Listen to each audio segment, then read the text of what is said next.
Hoy vamos a ver sistema inmunológico. Es la continuación de la clase anterior de órganos linfoides.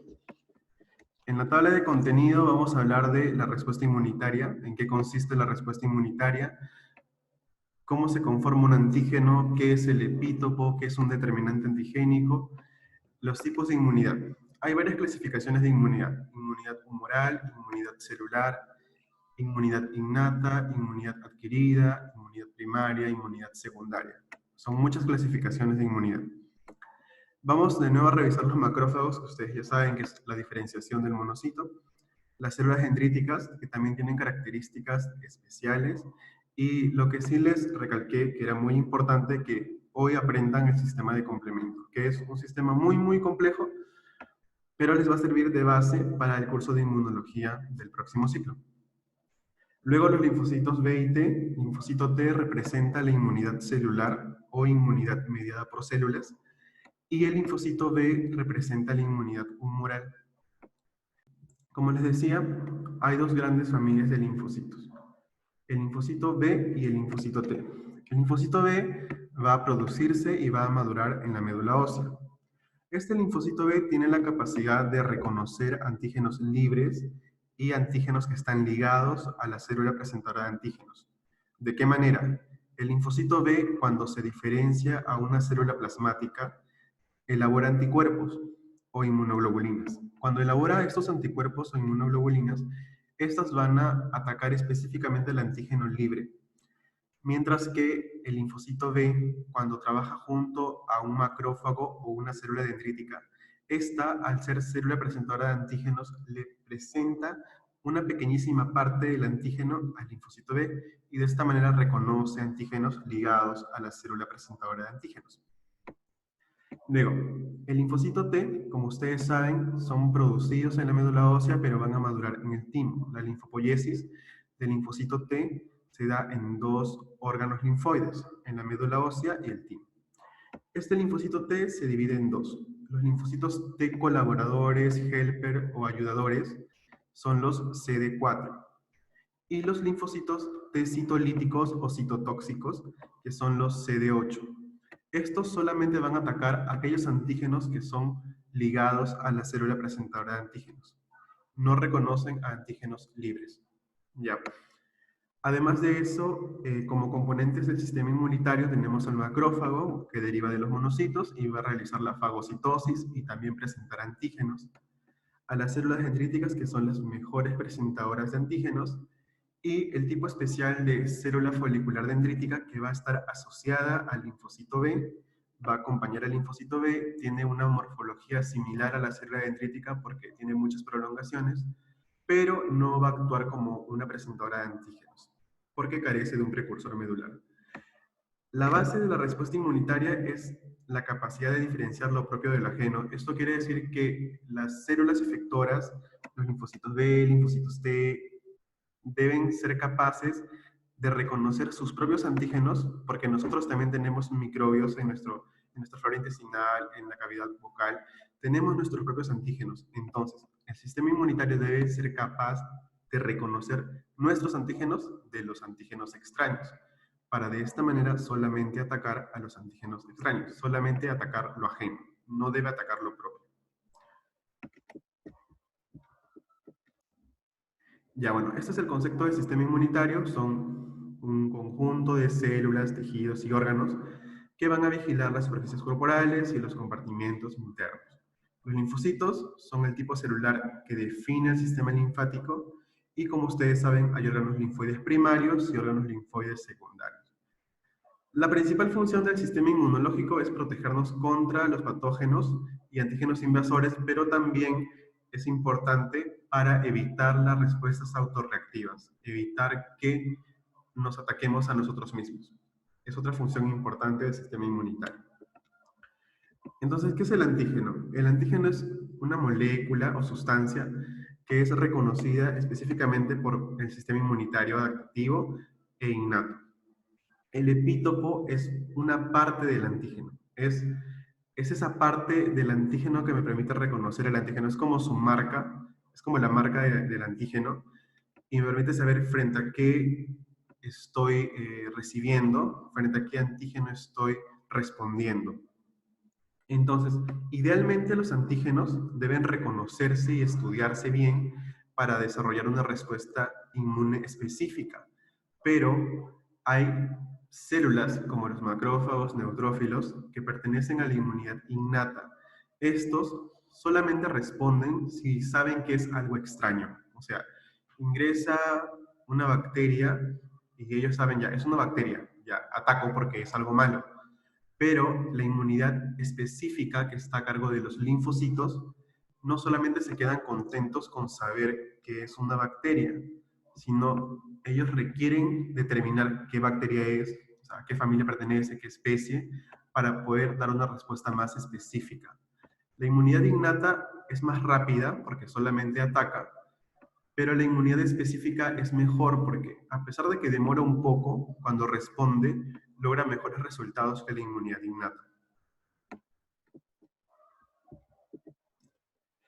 Entonces, inicialmente hay una respuesta, que es la respuesta inflamatoria, la respuesta inespecífica, la respuesta innata.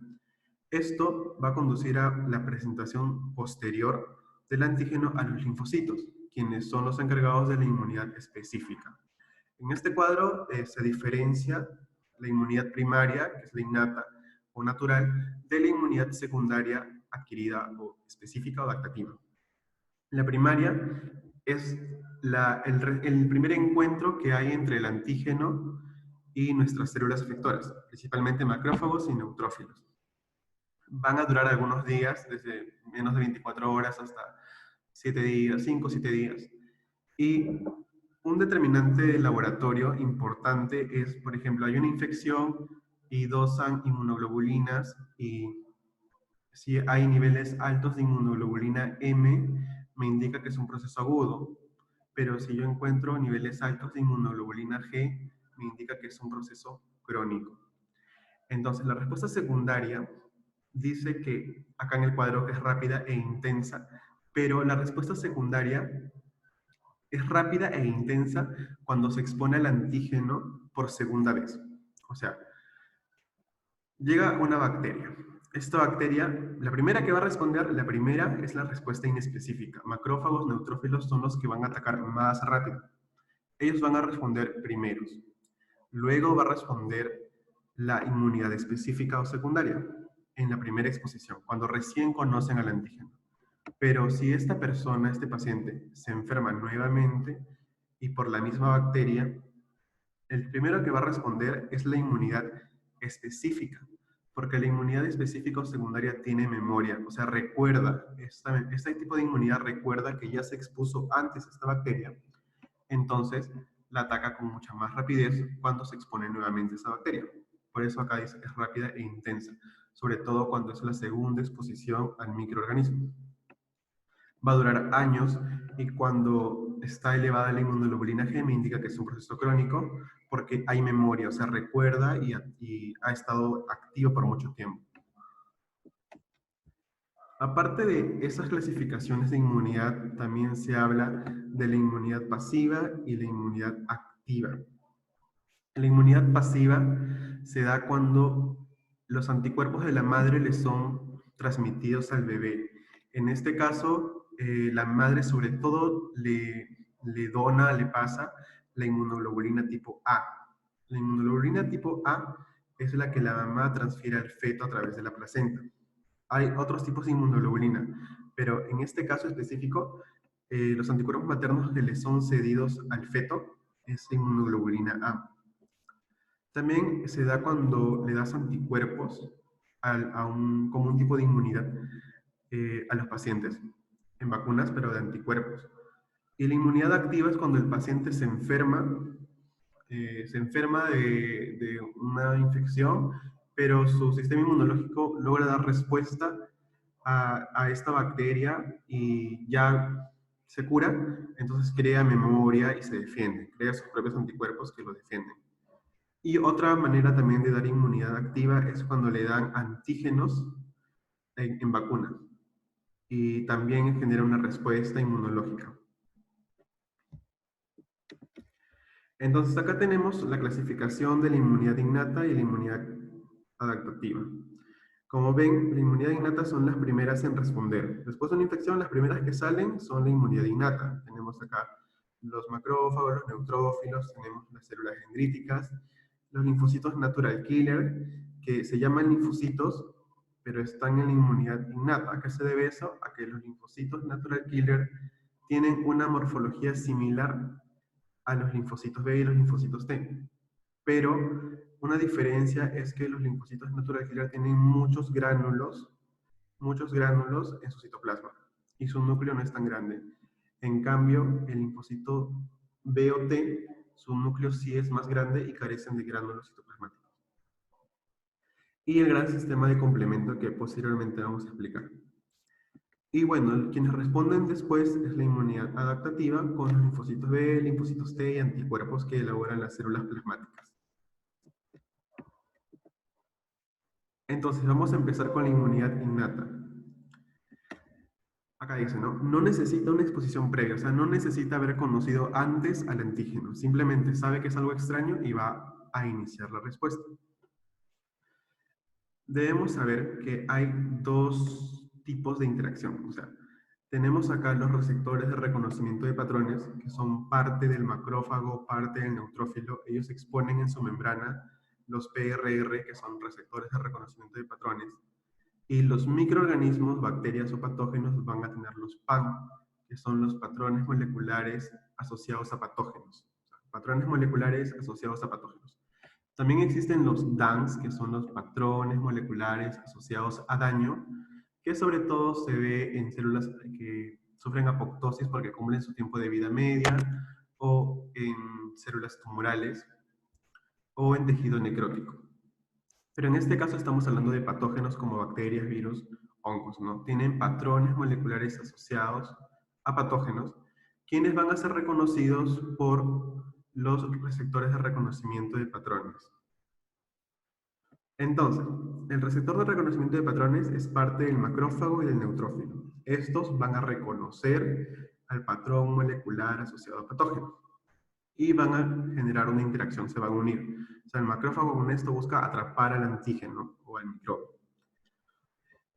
Entonces, uno de estos receptores de reconocimiento de patrones, porque son tres, son el Toll-like receptor, receptor tipo Toll, receptor tipo lectina, receptor scavenger. El más importante es el receptor tipo Toll y es el más abundante, el más frecuente que realiza interacción con los patógenos.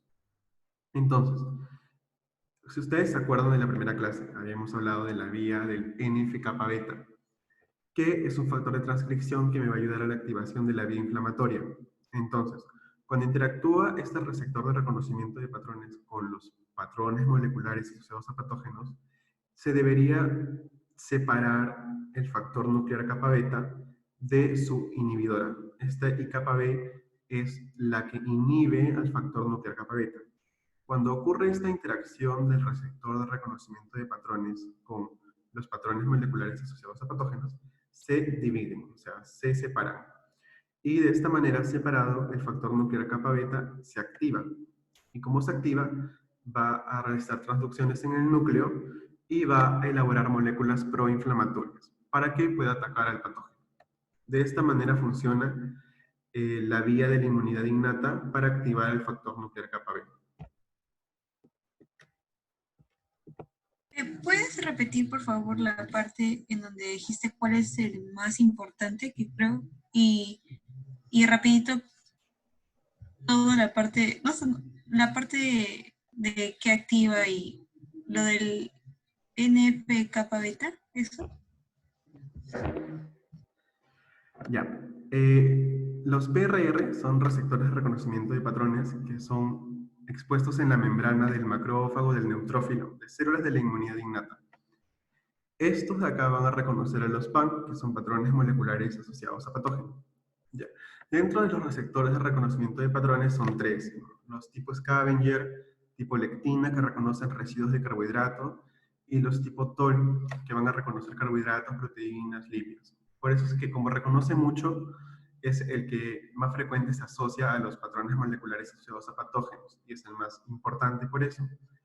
Entonces, cuando ocurre esta interacción, estas moléculas, bueno, este factor de transcripción, factor nuclear kappa B, que está unido a esta proteína inhibidora y kappa B, se separan cuando ocurre esta interacción entre el receptor de reconocimiento de patrones, TLR, y el patrón molecular asociado a patógeno.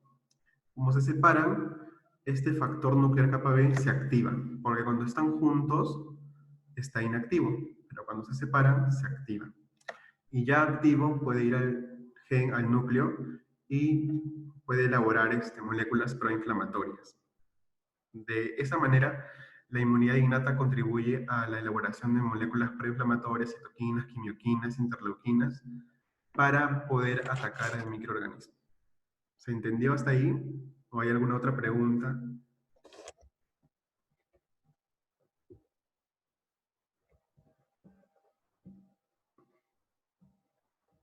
Tum, tum, tum.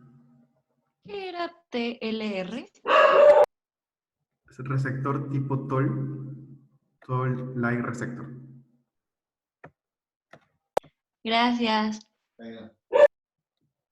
Ya, entonces, otra parte de la inmunidad innata es el macrófago. Como ustedes saben, el macrófago, la principal función que tiene es la fagocitosis. Para fagocitar, dentro de su citoplasma tiene muchas vesículas que van a acidificar al antígeno que es fagocitado. Y va a formar un complejo que es el fagolisosoma, ¿no? El fagosoma alberga el antígeno y al unirse al lisosoma, el lisosoma le aporta sustancias ácidas para destruir al microorganismo. Lo que yo quería mostrar en esta diapositiva era cómo un macrófago puede interactuar con un CD4 y cómo puede interactuar con un CD8. En este caso, el antígeno extraño, una bacteria, es fagocitada por el macrófago. Una vez que es fagocitada por el macrófago, ven de todas estas partes, va a generar pequeñas partecitas. Esas pequeñas partecitas son los antígenos, son los epítopos. O sea, el epítopo es la pequeña parte del antígeno, es como una muestra que el macrófago va a mostrar a un linfocito. Este linfocito es CD4, por lo tanto, debe ser un MHC2, un complejo mayor de histocompatibilidad tipo 2. Y de esta manera le presenta al CD4 cooperador para que trabaje con otras células. Y la otra forma que tiene el macrófago de interactuar es con el CD8. ¿Cómo sé que es CD8? Porque los virus, o sea, la respuesta frente a virus, sobre todo se encargan de estos los citotóxicos. Los CD8 responden rápidamente a los virus. Y bueno, este de acá no va a trabajar con linfocitos T reguladores, no va a trabajar con linfocitos B, no va a trabajar con otros neutrófilos, porque el citotóxico simplemente ataca. Una vez que se activa, gracias a la célula presentadora de antígenos, solamente va a atacar al virus, sin buscar la ayuda de otros componentes celulares. Entonces, algo importante acá es que hay dos tipos de macrófagos. Hay dos vías de macrófagos, el macrófago de la vía clásica y de la vía alternativa. El macrófago de la vía clásica recibe también el nombre de M1 o inflamatorio. Es el clásico macrófago, es el macrófago que todos conocemos. Y como buen macrófago inflamatorio de la vía clásica va a elaborar sustancias proinflamatorias como el factor de necrosis tumoral alfa, interleuquina 1 beta, sustancias reactivas o especies reactivas de oxígeno, interferón gamma, va a reconocer patrones moleculares asociados a patógenos. Estos de acá, C3A y C5A, son anafilotoxinas.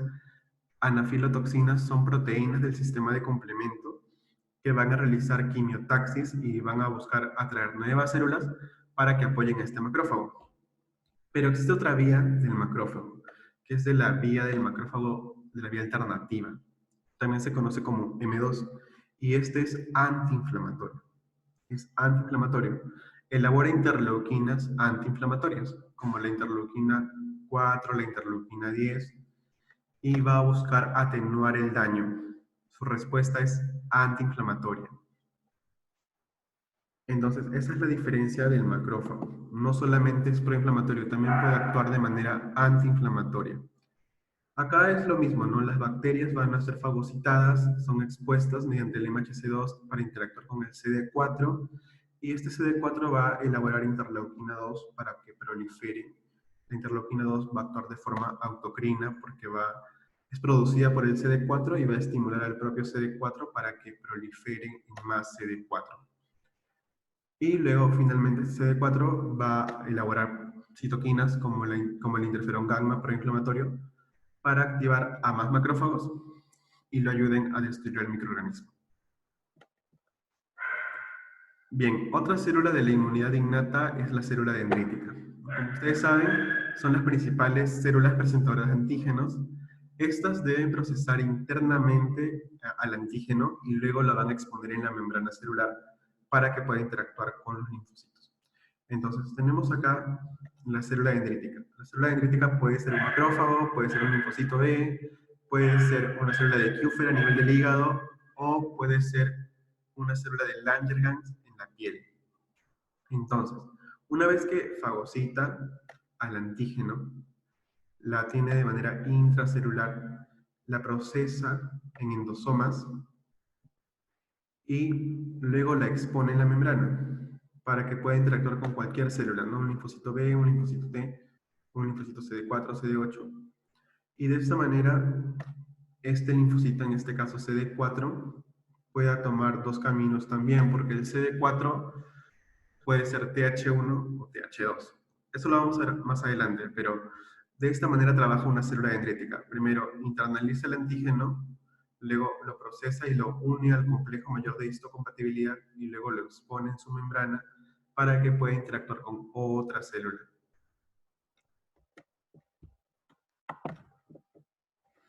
Entonces acá tenemos, ¿no? Inicialmente el antígeno es fagocitado. Es fagocitado y se alberga un endosoma. Ya en el endosoma, las catexinas se encargan de destruir el antígeno en partes pequeñas y lo unen al complejo mayor de histocompatibilidad. Forman un complejo. El complejo mayor de histocompatibilidad debe unirse al antígeno o al epítopo para que recién pueda exponerse en la membrana celular. Este complejo mayor de histocompatibilidad no puede salir solo, tiene que salir necesariamente con el antígeno. Juntos salen del endosoma y se van a la membrana celular.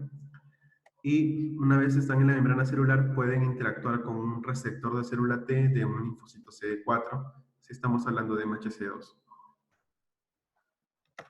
El marcador que se usa para identificar a las células dendríticas es el CD1A. El concepto es que el MHC se encuentra en el endosoma, pero está esperando al antígeno para que recién juntos puedan exponerse en la membrana celular y de esta manera puedan interactuar con un linfocito T. Si no se junta con un antígeno, si se encuentra solo, el MHC no puede salir solo a la superficie. Necesariamente debe estar junto con el antígeno o el epítopo. Y ahora vamos a entrar a la parte más compleja de la clase, que es el sistema de complemento. Jesús, Dime. ¿puedes explicar lo anterior, por favor, de nuevo? ¿Lo de esto? Sí, porfa. Ya. El concepto general de una célula dendrítica es que debe fagocitar al antígeno. Una vez que se lo come, que lo fagocita, lo tiene dentro de su citoplasma en endosomas. En endosomas, este antígeno se une a un complejo mayor de histocompatibilidad. En este caso, el tipo 2. Y juntos son expuestos en la membrana para que puedan interactuar con un linfocito T. Es lo mismo que se ve acá. Primero es fagocitado. El antígeno es fagocitado. Luego va hacia el endosoma. En el endosoma se destruyen partes más pequeñas y se une a un complejo mayor de histocompatibilidad, tipo 2. Entonces, juntos, el antígeno con el complejo mayor de histocompatibilidad tipo 2 son expuestos a la membrana. Acá está el complejo mayor de histocompatibilidad y acá está, en verde, el antígeno. Juntos son expuestos en la membrana y de esta manera pueden interactuar con un linfocito T CD4. Pero cuando el MHC se encuentra solo, cuando no hay antígeno que ingrese, entonces estando solo no puede exponerse en la membrana celular. Debe estar junto con un antígeno porque justamente ese es su trabajo, exponer un antígeno. Si se encuentra solo, como no tiene nada que exponer, entonces no va a sobresalir hacia la membrana celular. ¿Se entendió? Sí, gracias. Ya. Jesús, antes de continuar también, y antes de que me olvide también el nombre, dijiste que un poquito más arriba, en los CD4 liberan el interferón gamma, ¿para qué? El interferón gamma es proinflamatorio.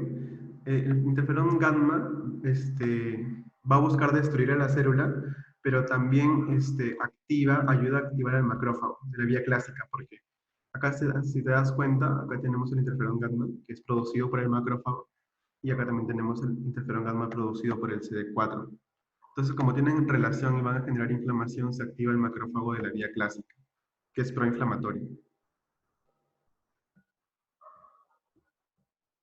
Ya, gracias.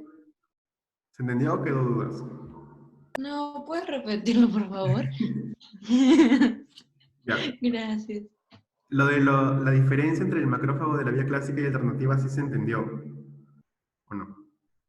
Sí, esto sí sobre lo del interferón gamma. Ya. Entonces, acá tenemos al macrófago que va a fagocitar una bacteria.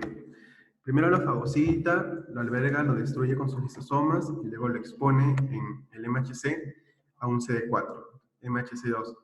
El CD4 elabora interleuquina 2 que va a actuar de forma autocrina porque va a generar que este CD4 prolifere. Una vez que el CD4 ya está activo, es efector, entonces va a elaborar interferón gamma. Este interferón gamma va a causar proinflamación. Entonces, el macrófago de la vía clásica, ¿qué genera? Proinflamación. Entonces, ambos van a generar proinflamación. El interferón gamma es un estímulo para que el macrófago que sea activado se diferencie a la vía clásica y no a la vía alternativa, porque la vía alternativa es antiinflamatoria. Entonces, como el estímulo por el CD4, que es interferón gamma, es proinflamatorio, lo más probable es que el macrófago activado sea proinflamatorio, o sea, de la vía clásica, que también sea capaz de elaborar interferón gamma para que haya más inflamación. Entonces, ¿hasta ahí se entendió? Y aprovecho para preguntar, ¿cómo se activan los M2? O sea, ¿cómo es que el macrófago actúa como M1 y cuándo actúa como M2? Ajá, ya. Eso estaba explicando, ¿no se escuchó? No, Ya. Ahora sí me escuchan. ahora sí. Ya. Era mi internet, lo siento. Entonces, para que entiendan todo el concepto, el macrófago primero va a fagocitar al agente extraño, al antígeno, en este caso una bacteria. Entonces, se la está comiendo y los lisosomas van a destruirlo en partes pequeñitas. Luego, este antígeno epítopo, parte pequeña, es expuesta en el MHC2 del macrófago y va a activar a un CD4. Bien, el CD4 a su vez elabora interleuquina 2 que actúa de forma autocrina para que proliferen más CD4 y haya más células efectoras CD4. Entonces, una vez que el CD4 está activo, elabora interferón gamma, que es proinflamatorio. Es proinflamatorio.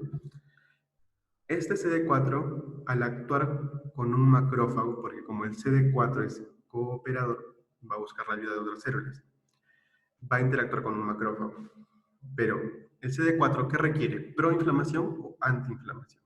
Como requiere proinflamación, el estímulo que le va a dar el CD4 al macrófago es proinflamatorio, o sea, un interferón gamma. Puede ser interleuquina 1, puede ser interleuquina 6, puede ser factor de necrosis humoral alfa, pueden ser cualquier otra molécula que sea proinflamatoria.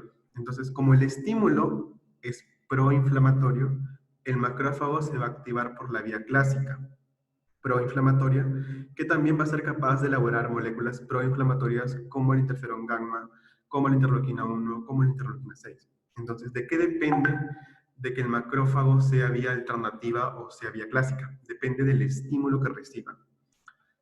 Entonces, si el estímulo que recibe es proinflamatorio, se va a activar por la vía clásica.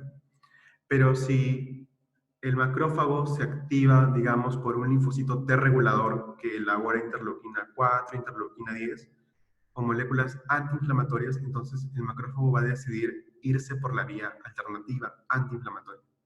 De eso depende del estímulo que tenga el macrófago para que éste decida por qué vía se activa. Entonces, ahí se entendió, o lo repito nuevamente.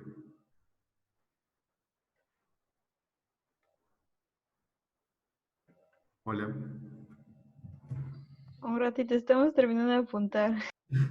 Exacto. O sea, en este caso está el macrófago pidiendo ayuda a otro macrófago y como es interferón gamma, se va a activar inflamatorio. Depende del estímulo. Ah, ya, eso, ya entendí. Gracias, Jesús. Ya, preparados porque vamos a entrar a la parte más complicada. Así que pregunten todas sus dudas hasta ahora. Dale, dale. Ya, empezamos. Si esto fue complicado, no me imagino qué es lo realmente complicado. Oh, no, oh, no. Ya, entramos al sistema de complemento. El sistema de complemento pertenece a la inmunidad innata y va a generar destrucción del antígeno. Una destrucción del patógeno por oxonización y producción de enzimas proteolíticas. Oxonizar significa que este sistema de complemento va a buscar marcar o fijar al antígeno con una oxonina, con esa proteína oxonina, marca al antígeno y como este antígeno está marcado, digámoslo así, los macrófagos y neutrófilos reconocen ese antígeno marcado y lo fagocitan, lo destruyen. Es rápido y eficiente para eliminar patógenos, evitando lesiones tisulares e infecciones crónicas. Y el libro dice que tiene 20 proteínas plasmáticas, pero otros libros de inmunología hablan de 30 o 40 proteínas plasmáticas. Eso es variable. Pero el concepto para el examen son 20 proteínas plasmáticas. Entonces, el sistema de complemento se activa por 3 vías distintas, que se van a interrelacionar, ya van a ver cómo. Tenemos la vía clásica. La vía clásica se activa por los inmunocomplejos. Un inmunocomplejo es la interacción entre un antígeno y un anticuerpo. Esos antígenos y anticuerpos cuando se unen y forman el inmunocomplejo activan la vía clásica. La vía de las lectinas se da cuando estas lectinas se unen a la superficie de patógenos. O sea, son lectinas de unión a la manosa. Son cuando los receptores de los macrófagos o los neutrófilos se unen a carbohidratos, a residuos de carbohidratos, y se activa la vía de las lectinas. Estos residuos de carbohidratos, ¿dónde están? Están en la pared celular del microorganismo. Entonces, cuando los receptores de los macrófagos o neutrófilos se unen al carbohidrato o residuo de carbohidrato que está en la pared celular de los microorganismos, se activa la vía de las lectinas. Y la otra vía es la vía alternativa, que aún no se sabe o no se define correctamente cómo se activa. Algunos dicen que es por hidrólisis espontánea. Entonces, esa es la manera, el concepto actual que se tiene de la activación de la vía alternativa. Estas 3 vías van a activar un complejo que se llama MAC, complejo de ataque de membrana. Este complejo de ataque de membrana va a formar un poro, y por este poro van a elaborarse distintos componentes proinflamatorios que van a destruir al microorganismo finalmente. Va a causar mucha inflamación, pero va a conseguir destruir al microorganismo. Entonces, en resumen, el sistema de complemento va a reclutar células proinflamatorias porque al oxonizar antígenos o microbios, va a reclutarse estas células como macrófagos o neutrófilos y van a fagocitar. Y bueno, finalmente la muerte del patógeno. Entonces, vamos a explicar vía por vía y luego vamos a unir las 3 vías para que se entienda el concepto de sistema de complemento. Vamos a ver de la vía clásica. La activación de la vía clásica, como les dije, depende de la formación del inmunocomplejo, de la unión del antígeno con el anticuerpo. Cuando se habla de inmunoglobulina M, solamente se requiere una inmunoglobulina, y cuando se habla de inmunoglobulina G, se requiere de dos inmunoglobulinas G. Entonces tenemos acá este complejo, se llama complejo C1 y se compone de 3 proteínas, C1Q, C1R, C1S. Estos están unidos, como ven, a 2 anticuerpos de inmunoglobulina G. ¿Ya? El complejo C1 está unido a 2 anticuerpos de inmunoglobulina G. Entonces, ¿cómo se activa el complejo C1? El complejo C1Q activa a C1R y C1R cuando está activo activa a C1S que tiene residuos de serina, por eso es que recibe la S. Entonces C1Q activa C1R, C1R activa C1S. Y una vez que C1S está activado, va a dividir a este C4 en dos partes, C4A y C4B. Este C1S también divide al C2 en dos partes, C2A y C2B. Estas partes que están unidas, C4B y C2A, forman un complejo, son uno solo, y se denominan C3 convertasa. C3 convertasa de la vía clásica. Este C3 convertasa es capaz de partir el C3 en dos, C3A y C3B. Luego, este C3B se une al C4B y C2A y forman el complejo C5 convertasa o C4B, C2A, C3B. Este C5 convertasa es capaz de partir el C5 en dos, en C5A y en C5B. Y C5B se encarga de iniciar la formación del complejo de ataque de membrana o la macro. ¿Quiénes se perdieron en todo esto?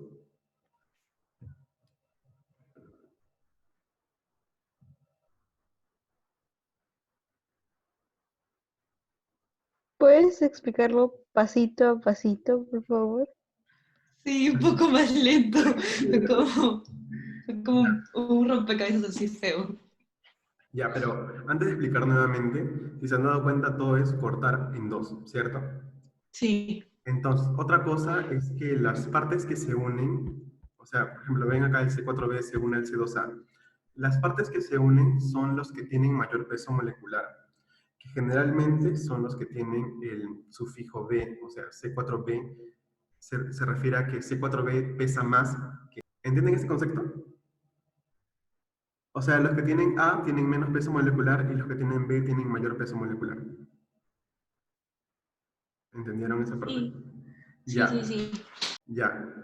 Entonces, lo que se va a unir son aquellos componentes que tienen mayor peso molecular. Ya. Entonces, vamos a repetir todo nuevamente. Ya. Entonces, tenemos la vía clásica. Entonces, como les dije, la activación depende del inmunocomplejo, de la unión del antígeno con anticuerpo. Y se da mediante la unión del complejo C1, que tiene tres proteínas, C1Q, C1R y C1S. Entonces, ¿quién inicia? Inicia todo C1Q. C1Q inicia la activación de la vía clásica.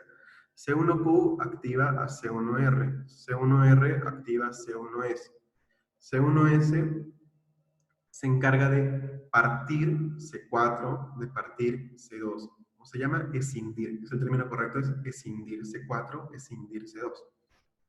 Entonces acá tenemos C1S, el que tiene residuos de serina, escinde C4 en dos, en C4A y en C4B.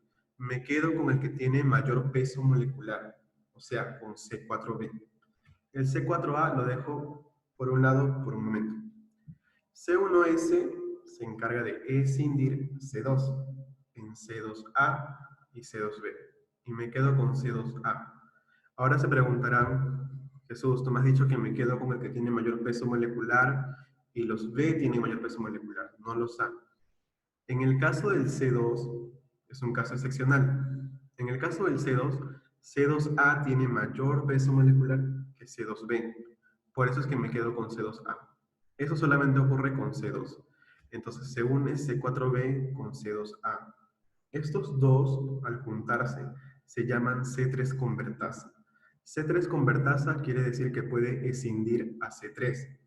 Entonces de eso se encarga. Escinde a C3 en C3A y en C3B. ¿Ya? Este C3B se une a los dos anteriores y forman el complejo C4B, 2A, 3B. Y se denomina C5 convertasa. C5 convertasa tiene la capacidad de escindir a C5 y eso es lo que hace. Escinde C5 en C5A y C5B. Este C5B ya no se une a los otros componentes, o sea, ya no se une a C4b, 2a, 3b, no. Este C5b se va a encargar de iniciar la formación del complejo de ataque de membrana junto a C6, C7, C8, C9. O sea, después de que se parte C5 en C5a y C5b, ya no ocurre más particiones de proteínas. O sea, ya no hay C6a, C6b, no existe. C6 existe completo, C7 completo, C8 completo, C9 completo. La última escisión, la última división es en C5 a y C5b. Hasta ahí se entendió otra vez.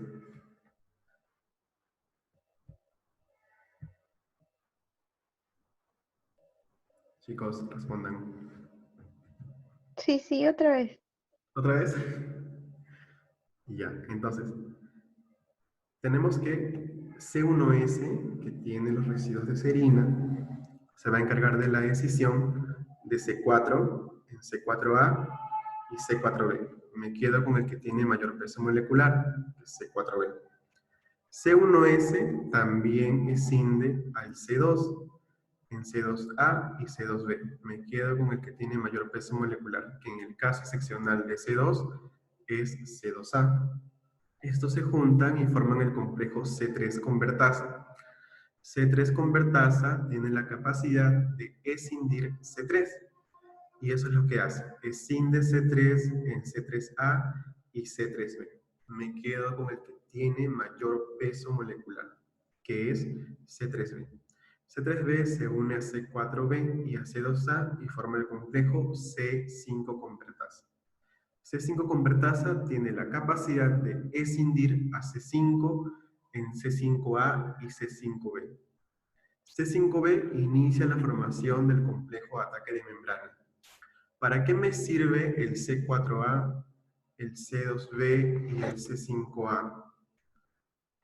¿Para qué me sirve C4a? ¿Para qué me sirve C2b? ¿Y para qué me sirve C5a? Me sirve para que actúen como proteínas quimiotácticas que atraigan otros componentes celulares como macrófagos, neutrófilos o otros linfocitos también. Son como proteínas quimiotácticas para realizar quimiotaxis. Esa es la función de la C5a y la C4a. Chicos, ¿qué tal la vía clásica?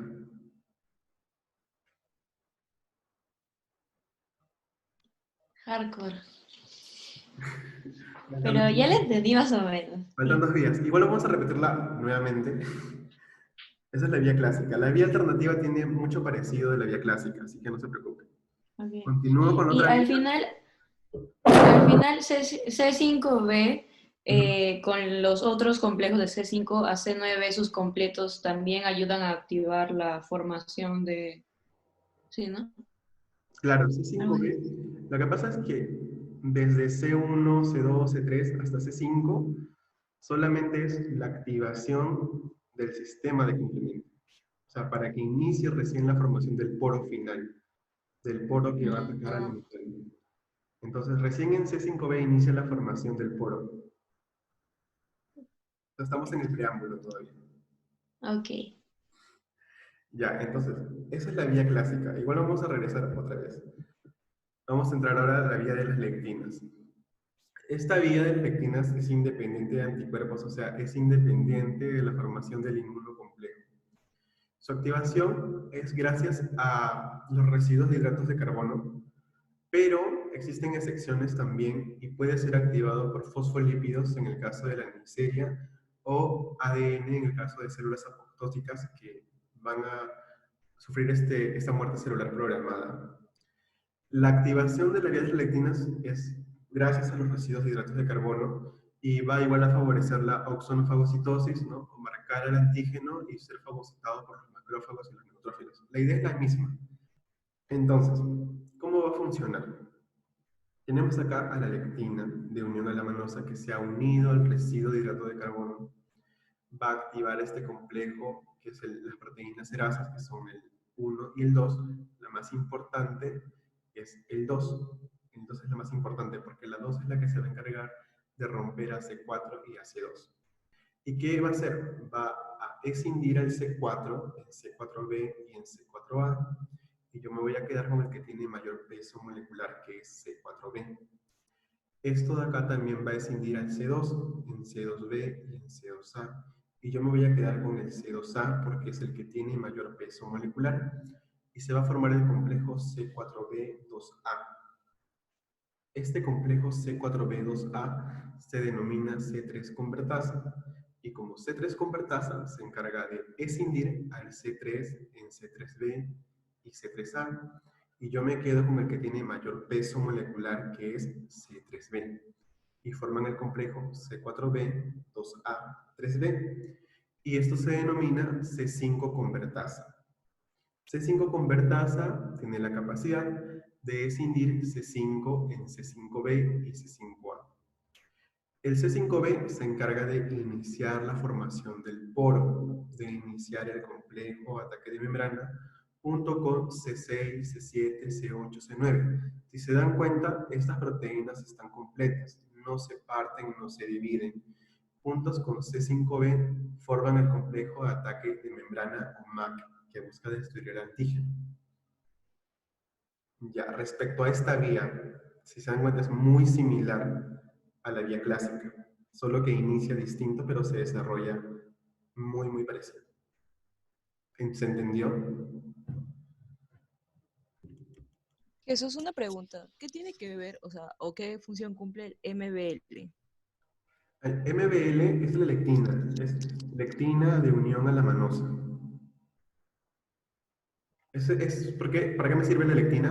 La lectina es lo que se expone en el macrófago o neutrófilo, es el PRR, es el receptor de reconocimiento de patrones.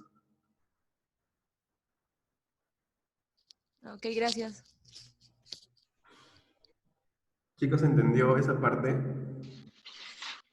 Y Jesús, dijiste que esta vía necesita unirse a carbohidratos para iniciar, ¿no? Claro, reconocen los carbohidratos que están en la pared celular de los organismos. Ya, ok. Gracias. Si se dan cuenta, que no me han preguntado, ahí mencionan a las ficolinas y a las proteínas del surfactante. Estas son otras lectinas. Las ficolinas son un tipo de lectinas que también tienen una función similar a la lectina de unión a la manosa. Pero en vez de presentar un dominio de tipo lectina, presentan un dominio de tipo fibrinógeno. Pero estos sí tienen la capacidad de también formar un complejo de ataque de membrana. Sin embargo, hay otros tipos de lectina, como las proteínas del surfactante, cuya proteína más abundante es la dipalmitoilfosfatidilcolina. Esta no tiene la capacidad de formar el complejo de ataque de membrana porque su función es distinta, ¿no? Su función es la elaboración de surfactante. Ya, entonces, esa es la vía de las lectinas. Ahora, la vía alternativa, como les dije, aún no se determina al 100% cómo se activa, pero la teoría es que es por hidrólisis espontánea. Por hidrólisis espontánea tenemos al C3b, o sea, por distintos medios que aún no se demuestran, pero se tienen como teoría, tenemos al C3b disponible para usar.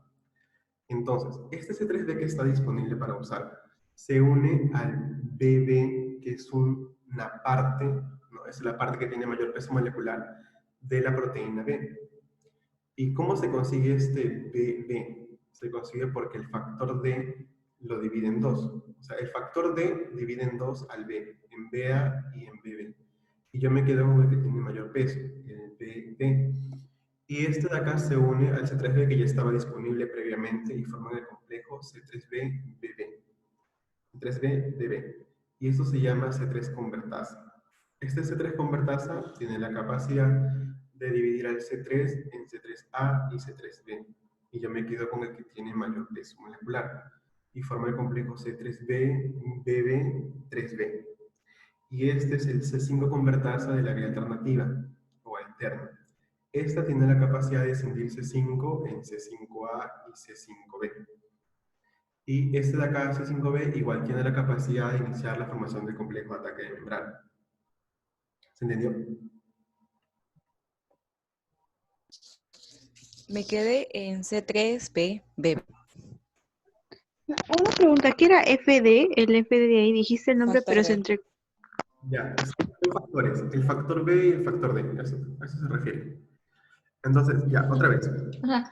Pero yo no entiendo la primera parte porque hay como, salen varias, hay como C3 acá primero y luego se rompe C3A, C3B y luego el C3 otra vez sale de nuevo más adelante y eso me... A ver si le puedes explicar. Ya. La activación de la vía alternativa aún no se tiene al 100% determinado cómo inicia la vía alternativa. Por eso es que puede activarse por distintas formas. Algunos dicen que previamente el factor B ya activa al C3B. Otros dicen que por hidrólisis espontánea el C3 de por sí ya tiene la capacidad de escindirse a sí mismo en C3A y C3B. O sea, son las teorías que se tienen hasta ahora. La idea es que el C3B ya está disponible previamente por hidrólisis espontánea. Entonces ya tengo disponible el C3B para usarlo, digámoslo así. Luego tenemos al factor D. El factor D corta al factor B en dos, en BA y en BB. Entonces yo tengo por un lado C3B gracias a la hidrólisis espontánea y por otro lado tengo al BB gracias al factor D. Entonces estos dos se unen y forman el complejo C3B-BB y esto se llama C3 convertasa de la vía alternativa o la vía alterna. Esta C3 convertasa tiene la capacidad de escindir C3 en C3A y C3B y forma el complejo C3B, BB3B. Y esta es la C5 convertasa de la vía alternativa. Como es una C5 convertasa, puede escindir a C5 en C5A y C5B. Y este C5B inicia la formación de la MAC o del complejo de ataque de membrana. ¿Se entendió?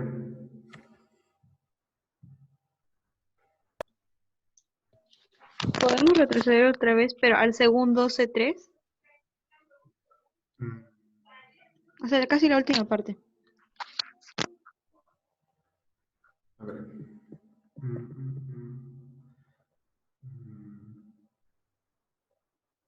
Ya, acá me tienen mejor con este, creo. Acá tenemos las tres vías juntas. Y vamos a explicar en este caso la vía alternativa. En este caso de la vía alternativa, tenemos al C3 que se activa por hidrólisis espontánea. ¿Ya? O sea, se activó por hidrólisis. Ese es el concepto hasta ahora. Una vez activado por hidrólisis, C3 tiene la capacidad de escindirse a sí mismo. Se escinde en C3B y en C3A. C3A es una anafilotoxina que realiza quimiotaxis. La dejo por un lado. Y C3B, como tiene mayor peso molecular, me sirve y está disponible para usar. Por otro lado, el factor D rompe al factor B en dos, en BB y en BA. A mí me sirven los que tienen mayor peso molecular. Entonces yo agarro el C3B que ya tenía disponible y agarro el factor BB. Y formo el complejo C3B-BB. Y eso se llama C3 convertasa. Este C3 convertasa tiene la capacidad de escindir C3 en C3A y C3B. Y yo agarro el que tiene mayor peso molecular, que es C3B. Entonces junto este C3B con la C3 convertasa y formo la C5 convertasa, C3B, BB, 3B. Y esta C5 convertasa puede escindir a C5 en C5A y C5B. Y C5B, junto con C6, C7, C8 y C9, forman el poro de ataque de membrana. ¿Qué tal ahora? Ese gráfico me gustó más. Ahí lo entendí mejor. Chicos, confirmen todos que están entendiendo, por favor, porque esto es muy importante. Todos están muertos con el sistema de computación. Jesús, una pregunta. ¿El C3 convertasa sería el C3B-BB? Gracias. Eso es muy importante porque lo que te van a preguntar en el examen, que es lo que interesa a muchos, es cómo se llama la C3 convertasa de la vía clásica. Y tú vas a responder C4B2A. Pero no es lo mismo que te pregunten cómo se llama la C3 convertasa de la vía alternativa, porque es C3B-BB. ¿Me entienden? Tampoco es lo mismo que te pregunten cómo se llama la C5 convertasa de la vía lectina, porque es diferente a la C5 convertasa de la vía alternativa. Entonces, es importante que determinen esos puntos.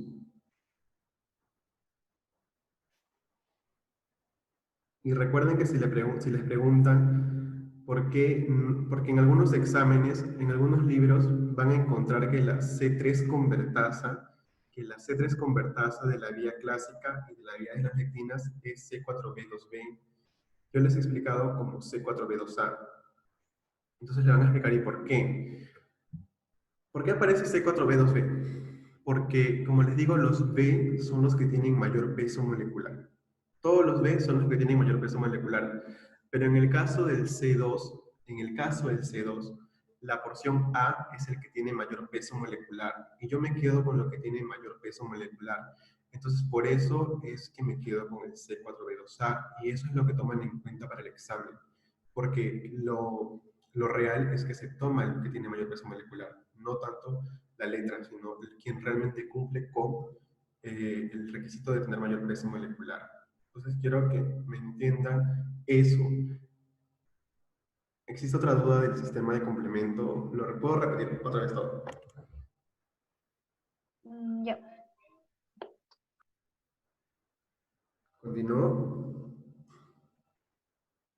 No, sí, repite. Si justo te iba a preguntar, pero como dijiste que ibas a repetir, te escuché. ¿Sí? Ya, en este gráfico creo que es más didáctico que los otros. Vamos a repetir como conclusión del sistema de complemento y si no entienden, volvemos a esto.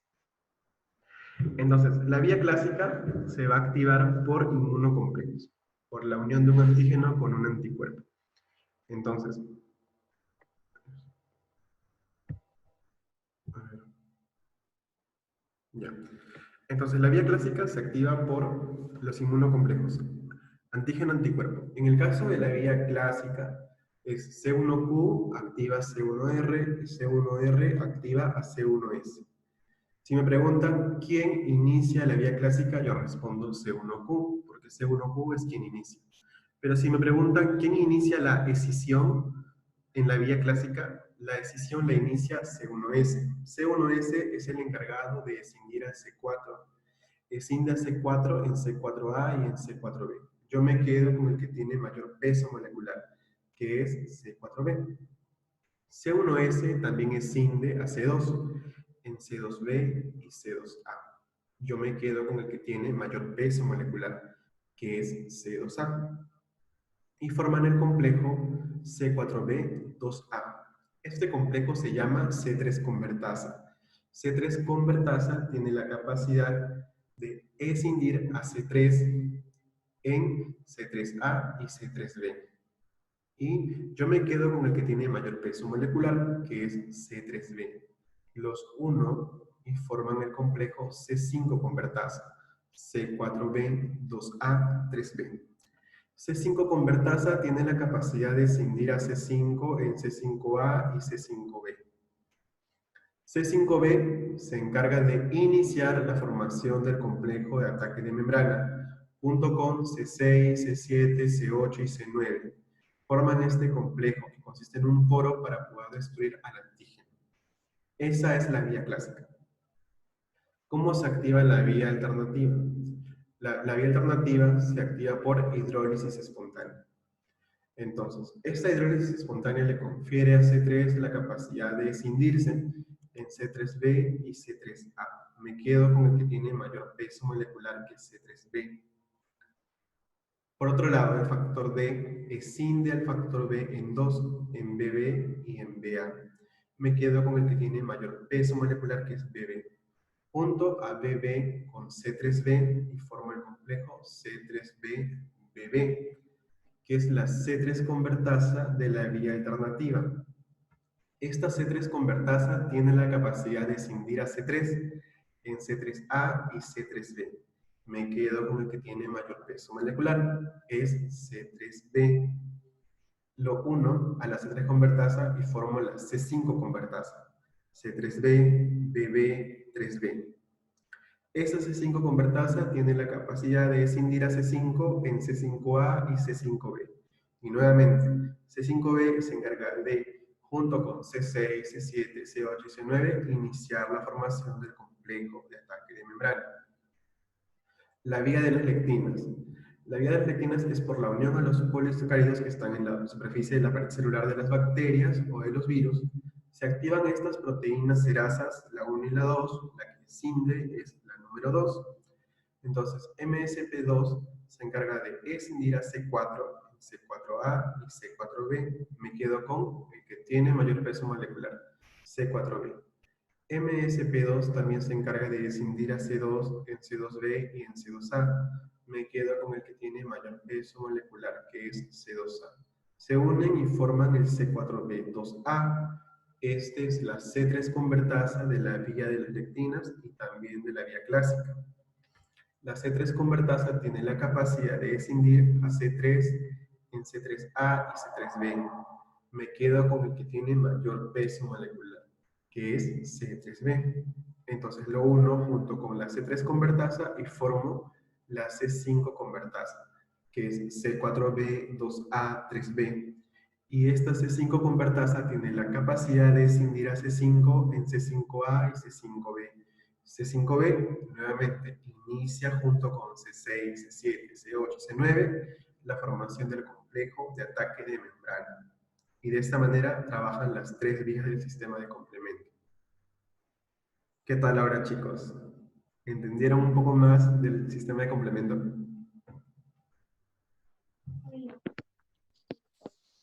Sí, sí, es que sí. Claro. Sí. ¿En serio? Entonces, ¿vamos a seguir con la explicación? Igual vamos a regresar a esto, no se preocupen. Ya bueno. Entonces, las conclusiones del sistema de complemento. Ustedes estamos hablando ahora de que me quedo con las que tienen mayor peso molecular, que son las B, ¿no? Pero ¿dónde quedan las A? Los fragmentos C3A, C5A tienen actividad proinflamatoria, tienen actividad quimiotáctica y pueden activar otras células. Son conocidas como anafilotoxinas. C3A, C5A, C4A son conocidos como anafilotoxinas y van a encargarse de activar mastocitos que son capaces de elaborar histamina y van a causar la contracción del músculo liso. También van a causar vasodilatación y van a aumentar la permeabilidad vascular. Van a atraer otras células como neutrófilos, macrófagos. Y también de elaborar auxoninas, bueno, de trabajar junto con las auxoninas para que se pueda destruir al microorganismo. Otra pregunta muy importante que le pueden hacer en el examen es ¿cuál es la auxonina más importante del sistema de complemento? La auxonina más importante es la C3B. Es la más abundante, es la más importante. La auxonina es C3B. Ya no se vayan a olvidar de ese dato. Entonces, aparte de eso, hay reguladores del sistema de complemento. Estos reguladores son los C55, C46, C59 y es importante porque regulan, como su nombre dice, regulan, controlan, atenúan la actividad del sistema de complemento para que este sistema no trabaje continuamente y no genere proinflamación constante. Entonces es importante que también sepan esos reguladores, atenúan la respuesta del sistema de complemento, CD55, CD46 y CD59. Y es importante porque la CD59 es un clúster de diferenciación que está asociado a glóbulos rojos. Entonces, cuando se carece del marcador CD59, cuando se carece del regulador CD59, va a ocurrir una actividad constante del sistema de complemento y también va a haber destrucción constante de los glóbulos rojos y va a generar anemia hemolítica porque va a haber hemólisis y hemólisis, destrucción de glóbulos rojos por el sistema de complemento, por una actividad constante del sistema de complemento. Por eso es importante saber de estos reguladores del sistema. Y justamente lo que les hablaba, ¿no? La hemoglobinuria paroxística nocturna se debe a que los glóbulos rojos van a carecer de este regulador del sistema de complemento, van a carecer del CD59. Entonces, como carecen del CD59, van a ser muy susceptibles a la destrucción por esta hiperactividad del sistema de complemento, y esta destrucción de los glóbulos rojos va a llevar a una anemia hemolítica crónica, anemia, esplenomegalia, ictericia, y también puede llevar a la aparición de trombosis en zonas infrecuentes. En este caso estamos hablando de que pueden aparecer trombosis en las venas hepáticas, abdominales, cerebrales, epidérmicas, y también va a generar que se disminuyan los otros componentes sanguíneos como plaquetas y leucocitos, y va a llevar a una pancitopenia. Acá este cuadro es el cuadro resumen. Esto es de un libro de inmunología, y acá te hablan de los que participan en las distintas vías. El C1Q, como les dije, es aquel que va a iniciar la activación de la vía clásica, la lectina de unión a la manosa, de la vía de las lectinas. Recuerden que la C1S es la que va a iniciar la escisión de la vía clásica, y el MASP2 la escisión de la vía de las lectinas, y que la vía alternativa se activa por hidrólisis espontánea. De las oxoninas, la más importante es la C3b, y los mediadores de la inflamación o las anafilotoxinas son C3A, C4A y C5A. Aparte de eso, también tenemos quiénes forman el complejo de ataque de membrana. Si me preguntan quiénes lo forman, las respuestas son todos, ¿no? C5b, 6, 7, 8 y 9. Estos son los que forman el complejo de ataque de membrana. Pero si me preguntan quién inicia la formación del complejo de ataque de membrana, es C5b, es el que inicia esta formación de este complejo de ataque de membrana. Pero quienes participan son C5b más C6, C7, C8 y C9. Y estas son las proteínas reguladoras del sistema de complemento. Esto es un tema amplio. Esto ya se ve en inmunología, pero se van a encargar de inhibir distintas proteínas de toda la cascada que hemos visto para atenuar la respuesta del sistema inmunológico.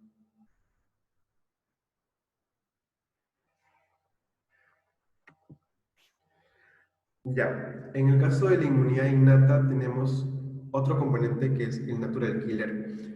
Como les dije, el natural killer tiene una morfología similar al linfocito T o el linfocito B, pero lo que lo diferencia es que su núcleo no es tan grande como el de un linfocito, y que en su citoplasma aparecen muchos gránulos citoplasmáticos que tienen moléculas proinflamatorias y perforinas. Eso no se ve en los linfocitos B o T. Entonces, es importante que lo diferencien. Ahora, ¿cómo se activa un linfocito natural killer? Entonces, ¿cómo va a actuar? En una célula normal, o sea, en un glóbulo rojo normal, en cualquier célula del organismo que se encuentre en estado normal, va a exponer un ligando activador y un ligando activador y el MHC de clase 1, porque los linfocitos natural killer también están muy asociados a los linfocitos CD8. Recuerden que los linfocitos CD8 trabajan con MHC1, y los linfocitos CD8 responden sobre todo a virus, al igual que los linfocitos natural killer. También trabajan junto con MHC1 y también se encargan de responder a virus. Entonces, si yo pregunto qué célula efectora responde a virus en la inmunidad innata, es el natural killer. Pero si lo pregunto en la inmunidad adaptativa, lo más probable es que sea un citotóxico CD8. Entonces, cuando esta célula normal expone el MHC1, se une a un receptor inhibidor que es parte del linfocito natural killer. O sea, el linfocito natural killer tiene dos receptores que exponen: el receptor inhibidor y el receptor activador. El natural killer expone a los dos, al receptor inhibidor y al receptor activador. Entonces, cuando expone estos dos receptores, el receptor inhibidor se junta con el MHC1 y el receptor activador con el ligando activador de la célula normal. Como el receptor inhibidor está ocupado, el linfocito natural killer no puede trabajar porque está ocupado, o sea, está funcionando el receptor inhibidor. Entonces, como el receptor inhibidor está funcionando, no se puede activar. Pero lo contrario ocurre en una célula tumoral neoplásica o una célula viral. En estas células no existe MHC1. No existe MHC1, entonces no está funcionando el receptor inhibidor. Como no funciona el receptor inhibidor, está funcionando el receptor activador. Y entonces va a haber activación del linfocito natural killer. Entonces, ya activado el linfocito natural killer, elabora perforinas que van a crear poritos para que ingresen sustancias que van a destruir al virus o a la célula tumoral. Entonces, proinflamatorias como el factor de necrosis tumoral alfa, perforinas, granzimas, estos van a destruir a la célula neoplástica o a la célula viral porque carecen de MHC1, por lo cual se activa el linfocito natural killer. De esa manera funciona un linfocito natural killer. El marcador que diferencia al linfocito natural killer es el CD56. Entonces, para hacer un recuento de cuáles son los marcadores de las distintas células, el CD3 es para el linfocito T, el CD19, CD20 es para el linfocito B, el CD56 es para el natural killer. Ven, acá estamos viendo el esquema de un linfocito natural killer. Tiene un núcleo que es grande, pero no es más grande que el de un linfocito B o T. Tiene gránulos citoplasmáticos que son grandes. Y acá a la histología. Ya, entonces vamos a seguir. Antes de pasar a la inmunidad específica, vamos a hablar del complejo de histocompatibilidad. Entonces, ya ustedes saben los conceptos de MHC1 con CD8, MHC2 con CD4. Lo que quiero que recuerden acá es que la formación del MHC1 está dada por 3 subunidades alfa y por una beta-2 microglobulina. Y lo que le van a preguntar no solamente es cómo se compone un MHC1, que es 3 subunidades alfa y una beta-2 microglobulina, sino que le van a preguntar cómo se forma la hendidura que alberga el epítopo o antígeno. La hendidura que alberga el epítopo o antígeno se forma por la subunidad alfa-1 y la subunidad alfa-2. Eso es diferente a lo que ocurre en el MHC2. En el MHC2 ya no hay beta-2 microglobulina. En el MHC2 hay 2 subunidades alfa y 2 subunidades beta. ¿Y quiénes forman la hendidura que alberga el antígeno o epítopo en el MHC2? Son la subunidad alfa-1 y beta-1. Esa es la pregunta que le van a realizar en el examen. Y no deben olvidar este concepto. ¿Puedes volver a repetirlo, por favor? Lo de la primera. Sí. En el caso del MHC1, que trabaja junto con los CD8, va a estar formado por 3 subunidades alfa, alfa-1, alfa-2, alfa-3, y por una subunidad beta-2 microglobulina. Les voy a preguntar esto, ¿no? ¿Cómo se compone? Pero lo que más preguntan es cómo se forma la hendidura que alberga el antígeno al epítopo. La hendidura las forman 2 subunidades, la subunidad alfa-1 y la subunidad alfa-2, en el caso del MHC1 que trabaja junto con el CD8. En el caso del MHC2 que trabaja con el CD4, la hendidura lo forma la subunidad alfa-1 con la subunidad beta-1. Y este MHC2 tiene 2 unidades alfa y 2 unidades beta. Ya, eso no lo pueden olvidar.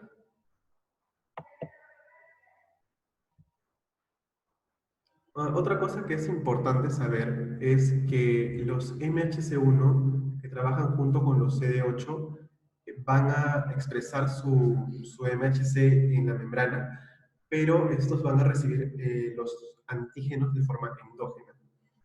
Los antígenos son mayormente intracelulares en el caso del MHC1. Lo procesan a nivel intracelular y luego recién exponen el MHC con el antígeno a nivel de la membrana. Pero en el caso del MHC2 pueden recibir antígenos desde el ambiente extracelular. Luego lo procesan y luego lo exponen en la membrana. Esa es otra diferencia entre el MHC1 y el MHC2. MHC1 trabaja con antígenos endógenos, MHC2 trabaja con antígenos exógenos. ¿Dónde encuentro el complejo mayor de histocompatibilidad? Si leen el libro, si leen el Kirschenbaum, hay un error. Aparece que es en el cromosoma 5, pero en realidad es en el cromosoma 6, sino que tal vez hubo un error de tipeo, pero en sí el complejo mayor de histocompatibilidad se encuentra en el cromosoma 6. En el caso del ser humano, el complejo mayor de histocompatibilidad recibe otro nombre, que es el HLA, que es antígeno leucocitario humano. O sea, eso, pero es lo mismo, son lo mismo, solo que recibe otro nombre en los seres humanos, antígeno leucocitario humano. Y se encuentra en el cromosoma 6. Y algo acá que decía en la diapositiva anterior, era, por ejemplo, acá, decía que el gen MHC no codifica a la beta-2 microglobulina. Esto quiere decir que la beta-2 microglobulina no se elabora gracias al gen MHC que se encuentra en el cromosoma 6, sino que el gen de beta-2 microglobulina se elabora en el cromosoma 15. Por eso esa acotación en esa diapositiva. Ya, hasta ahí hemos revisado la inmunidad innata. Ahora vamos a pasar a la inmunidad adquirida, que es más corta. Entonces, ¿alguna duda del tema anterior de inmunidad innata o continúo con la clase?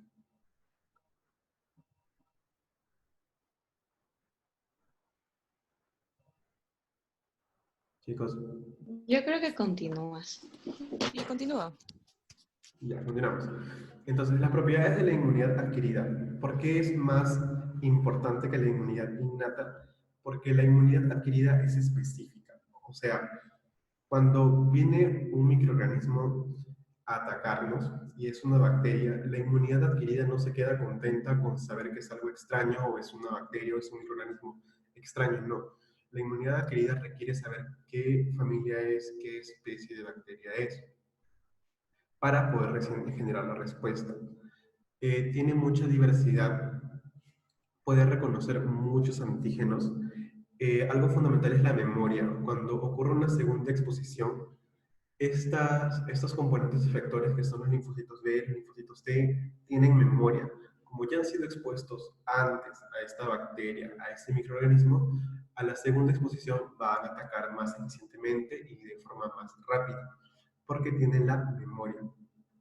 También suelen autolimitarse más que los componentes de la inmunidad innata.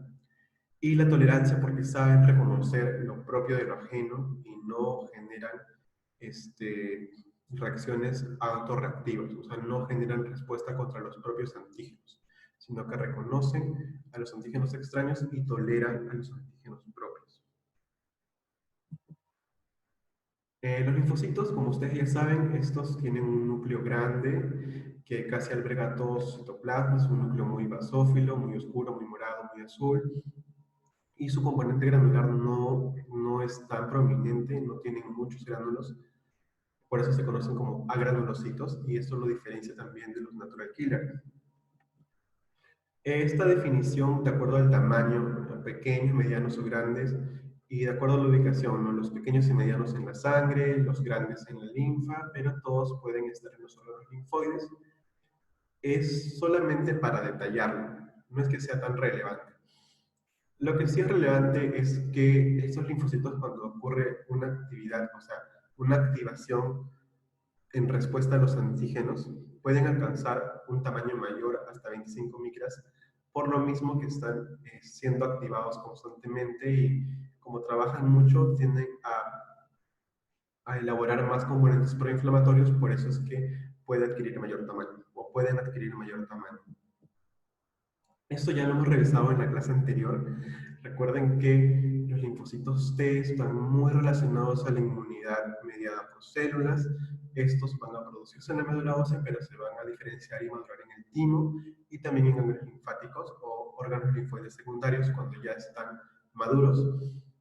Hablábamos en la clase anterior de los doble negativos, que no exponen receptores, no exponen TCR y no exponen marcadores como CD4 o CD8. En el caso de los doble positivos, exponen TCR y exponen CD4 y CD8, pero como no se deciden ser CD4 o CD8, sino que exponen ambos, entonces sufren apoptosis. Y los linfocitos T simple positivos son los que a mí sí me sirven porque exponen solo un receptor que es CD4 o CD8. Entonces, como ya define su actividad, me sirve y ya no sufre apoptosis. Pero puede sufrir apoptosis si es que reconoce antígenos propios como extraños y nos atacan y son muy susceptibles de generar enfermedades autoinmunes. Entonces, si es que reconocen antígenos propios como extraños, sí sufren apoptosis. Pero si reconocen nuestros antígenos propios y no los atacan, entonces no sufren apoptosis y sirven para generar respuesta a los microorganismos. Selección positiva, ¿a qué se refiere? Se refiere a que sobreviven aquellos linfocitos que son capaces de expresar el TCR, o sea, el receptor de célula T. Pero sufren apoptosis aquellos que expresan ambos clústeres de diferenciación. O sea, aquellos que expresan CD4 y CD8 a la vez tienen que sufrir apoptosis porque no definen a qué linaje seguir. Selección negativa se refiere a que los linfocitos autorreactivos, aquellos linfocitos que reaccionan frente a nuestros propios antígenos, sufren apoptosis y mueren. Como les había mencionado, del total que se produce de linfocitos T, el 95% sufre apoptosis en la corteza y del 5% que queda, el 3% sufre apoptosis en la médula, solamente un 2% cumple con los requisitos y sobreviven y de esta manera pueden ser efectores y generar una respuesta inmunológica. Los linfocitos T tienen diferentes marcadores. El que me permite reconocer si efectivamente estoy hablando de un linfocito T es el CD3. Me permite reconocer a un linfocito T, pero no lo clasifica. Lo que realmente lo clasifica es CD4 o CD8. Eso realmente clasifica a un linfocito T. Pero para reconocer que es un linfocito T, es CD3. Pero la clasificación es como CD4 o CD8. Regulador o citotóxico. Entonces, los CD4 helpers o cooperadores, se dividen en dos grupos, en TH1 y en TH2. Los TH1 elaboran moléculas más proinflamatorias y van a responder a antígenos intracelulares y son más proinflamatorios. Eso es muy importante. Y como son más proinflamatorios, van a interactuar con CD8, con natural killer, con macrófagos. Sus moléculas van a ser proinflamatorias. Pero el TH2 es más antiinflamatorio y va a responder a antígenos extracelulares. Va a elaborar interleuquinas antiinflamatorias como lo son 4, 5, 10 y 13. Y sobre todo van a ser muy importantes en la respuesta frente a gusanos o el minus. Acá tenemos cómo trabajan los linfocitos de colaboradores, de helpers. Tenemos, primero, una célula presentadora de antígenos, que es un macrófago. Este macrófago va a reconocer un microbio y lo va a procesar. Una vez que lo procesa, lo fagocita, expone el antígeno hacia un linfocito CD4 colaborador. Este linfocito CD4 tiene dos caminos. Un camino es proliferar, generar más CD4 gracias a la interleuquina 2. Y otro camino es quedarse como una célula de memoria. Saber que ya reconoció al antígeno y ante una segunda exposición poder atacarlo más eficientemente. El linfocito que decidió proliferar va a trabajar junto con el linfocito B. Le va a presentar el antígeno, va a interactuar con el linfocito B y ese linfocito B tiene a su vez dos caminos. O prolifera y genera más linfocitos B de memoria, o se diferencia a una célula plasmática capaz de elaborar anticuerpos específicos contra el antígeno que inicialmente fue presentado por el macrófago. Así se trabaja con el linfocito T colaborador. Los linfocitos T citotóxicos van a intervenir en la destrucción de otras células, sobre todo virus, células tumorales y microorganismos intracelulares. Entonces, ¿cómo trabaja? Tenemos acá igual, un macrófago va a fagocitar un antígeno o a un microbio y lo va a exponer hacia un linfocito T, CD8. Este linfocito T, CD8, gracias a la interleuquina 2, prolifera y genera más CD8 y es capaz de elaborar perforinas, granzimas que van a destruir al microorganismo. Pero, ¿qué es lo que sucede? El linfocito CD8 tiene una proteína que se llama protectina. Esta protectina protege al CD8 para que sus perforinas o granzimas no los destruyan. Pero el macrófago que está fagocitando el antígeno no tiene protectina. Entonces, el linfocito CD8, al atacarlo con perforinas o granzimas, al macrófago, destruye el macrófago y destruye el antígeno. O sea, con el fin de destruir el antígeno, también destruye el macrófago, porque el macrófago no tiene protectina. Entonces, muere el macrófago y muere el antígeno. Ambos mueren. Pero el CD8 no muere porque el CD8 sí tiene su protectina que lo protege. Ya, entonces, esos son los CD8. Los T reguladores o supresores. Estos T reguladores se reconocen porque expresan este marcador, CD4, CD25, y trabajan con un factor de transcripción que se conoce como FOXP3. Este linfocito T regulador es muy importante, sobre todo en los pacientes que sufren trasplante. ¿Por qué? Porque cuando ingresa, por ejemplo, un trasplante de riñón, este paciente recibe un riñón, pero recibe el riñón de otro donante, de un donante que no tiene su complejo mayor de histocompatibilidad idéntico. Entonces lo reconoce como extraño, lo reconoce como un antígeno, porque es algo extraño en su organismo. Entonces, ¿qué es lo que debería hacer el linfocito T, el linfocito B, el macrófago, el neutrófilo? Deberían atacar a este riñón extraño y destruirlo, sencillamente porque es extraño y no pertenece a nuestro organismo. Entonces, ¿qué es lo que busca el linfocito T regulador supresor? Busca atenuar al linfocito B, el linfocito T, atenuar al macrófago, atenuar al neutrófilo, para que no rechacen, para que no destruyan al riñón que ha sido donado, trasplantado, o sea, al riñón extraño, para que no rechacen al antígeno, en este caso al riñón, para que no lo rechacen. Por eso atenúa, disminuye la respuesta inmunológica. Suprime la activación de los linfocitos T. Esa es la función de un linfocito T regulador. Los efectores son aquellos linfocitos citolíticos o citotóxicos, también los natural killer, que se encargan de lisar a las células que portan el antígeno, en este caso las células presentadoras de antígenos que tienen al antígeno, destruyen tanto al antígeno como a la célula presentadora porque carece de protectina. Y bueno, se produce la muerte por las perforinas, por las granzimas y por los ligandos FAS, que son ligandos de muerte celular. Ya. Hasta aquí, antes de pasar a las patologías, ¿se entendió el concepto de la inmunidad innata y la inmunidad adquirida?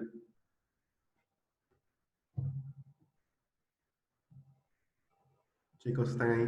Murieron, creo. Estamos vivos, estamos vivos. Bueno, al menos yo estoy viva. Sí, Ah, sí. una pregunta.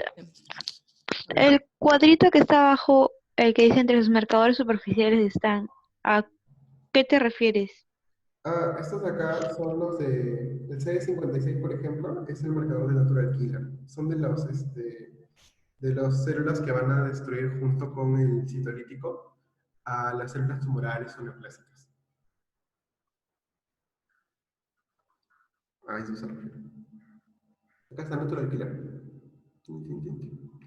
Natural killer presenta estos marcadores, CD16A, CD56, CD94. Pero el más importante y el que me permite reconocer a un natural killer es el CD56. Es un marcador, es como que hay, como les digo, los linfocitos no pueden distinguirse por la histología, entonces lo hacen con marcadores por inmunohistoquímica y los marcan. Entonces, marcan con CD3, con CD19, con CD56, con CD45, con CD25. Y si tiñe con CD56, por ejemplo, entonces se confirma que estás hablando de un linfocito natural killer. Para eso serían los marcadores. Ok. Ya, entonces vamos a pasar a la última parte. Ya están cansaditos. Ya, ¿cómo se relacionan los linfocitos con el VIH? El concepto que no deben olvidar es que para evaluar el estado de respuesta del paciente frente al tratamiento por VIH de la terapia Targa, evalúan mucho los valores del CD4, del linfocito TCD4. El paciente con VIH no muere por el diagnóstico, no muere por la enfermedad, sino por lo que causa la deficiencia de linfocitos y lo predispone a múltiples infecciones por hongos, por bacterias, por virus, múltiples infecciones, y eso es lo que finalmente causa la muerte del paciente con VIH. Entonces, los macrófagos van a fagocitar a las partículas del virus y los van a exponer como epítopos pequeños. Los van a presentar a un linfocito T colaborador. Este linfocito T colaborador va a buscar la ayuda de sus amigos, en este caso del linfocito B y del linfocito T citotóxico. El linfocito B se diferencia de una célula plasmática y elabora anticuerpos para que busquen destruir al virus. Por otro lado, el linfocito T colaborador activa al linfocito T citolítico y mediante las enzimas, granzimas, perforinas, ligando Fas, buscan destruir al virus, pero también destruyen al macrófago porque carece de protectina. Y de esta manera, el linfocito CD4 ayuda a la activación del linfocito B y linfocito T. Pero ¿qué sucede? Como el linfocito B y el linfocito T citotóxico no son capaces hasta ahora de acabar con el virus, porque aún no hay cura para la enfermedad, entonces como no son capaces de destruirlo, de atenuarlo, entonces va a haber mucha necesidad de que el linfocito T colaborador active al linfocito B y active el linfocito T citotóxico. Como requiere mucha actividad, se agota el linfocito T colaborador. Entonces, por eso es importante evaluar qué tanto linfocito T colaborador le queda al paciente con VIH. Porque si el paciente con VIH tiene muchos linfocitos T colaboradores, son más de 500, si tiene más de 500 quiere decir que es capaz todavía de tener un sistema inmunológico adecuado para que no sufra predisposición a infecciones. Pero si tiene los CD4 por debajo de 200 o menos, bajo de 50, el paciente es muy susceptible a infecciones por lo mínimo, por lo que a cualquier persona no se infectaría. A este paciente lo puede tumbar en la cama, unidad de cuidados intensivos y puede llevarlo a los muertos. Por eso es importante tener el valor del conteo de CD4, porque mide la capacidad de defensa inmunológica que tiene el paciente con VIH. ¿Ya? En la alergia ya hemos hablado sobre los mastocitos, o sea, lo que va a ocurrir es que el antígeno, en este caso se denomina alérgeno, va a trabajar junto con un macrófago, una célula presentadora de antígenos, la va a exponer a un linfocito colaborador. Este linfocito colaborador va a diferenciarse hacia un linfocito TH2, T colaborador, familia TH2, y va a elaborar moléculas antiinflamatorias. El TH2 elabora moléculas antiinflamatorias, como la interleuquina 4, la interleuquina 13. Esto va a ayudar a estimular al linfocito B para que se diferencie en una célula plasmática que elabore anticuerpos o inmunoglobulinas de tipo E, que es la inmunoglobulina que aparece en respuestas a estímulos de hipersensibilidad, en este caso por alergia.